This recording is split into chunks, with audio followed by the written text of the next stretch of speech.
আসসালামু আলাইকুম।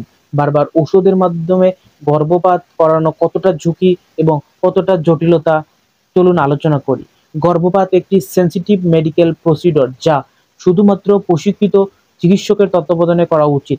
বারবার ওষুধ সেবনে মারাত্মক শারীরিক ও মানসিক প্রভাব পড়তে পারে। চলুন আলোচনা করি কি কি ঝুঁকি রয়েছে। শারীরিক ঝুঁকি: অসম্পূর্ণ গর্ভপাত, ইনকমপ্লিট অ্যাবর্শন। ঔষধ সেবনের পর জরায়ু থেকে সমস্ত টিস্যু বের না হলে ইনফেকশন, অতিরিক্ত রক্তপাত বা পেটে তীব্র ব্যথা হতে পারে। ইমার্জেন্সি সার্জারি, যেটাকে ডিএনসি বলা হয়, প্রয়োজন হতে পারে। জরায়ু ক্ষতিগ্রস্ত হওয়া: বারবার গর্ভপাত জরায়ুর প্রাচীর পাতলা হয়ে ইনফার্টিলিটি, বন্ধ্যাত্ব হতে পারে। হরমোনাল ইমব্যালেন্স: ঘন ঘন গর্ভপাতে প্রোজেস্টেরন ও এস্ট্রোজেন লেভেল বিঘ্নিত হয়, ফলে পরবর্তীতে মাসিক অনিয়মিত বা বন্ধ হয়ে যেতে পারে।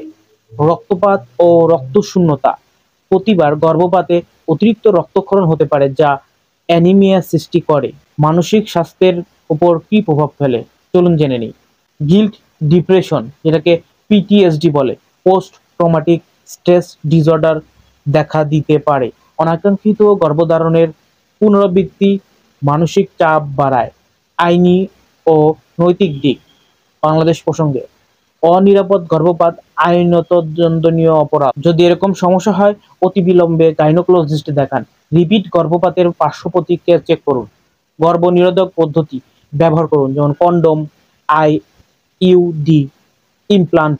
এগুলো ব্যবহার করলে গর্ভ নিরোধক করা সম্ভব। কাউন্সিলিং নিন, মানসিক স্বাস্থ্য বিশেষজ্ঞের সাহায্য নিন।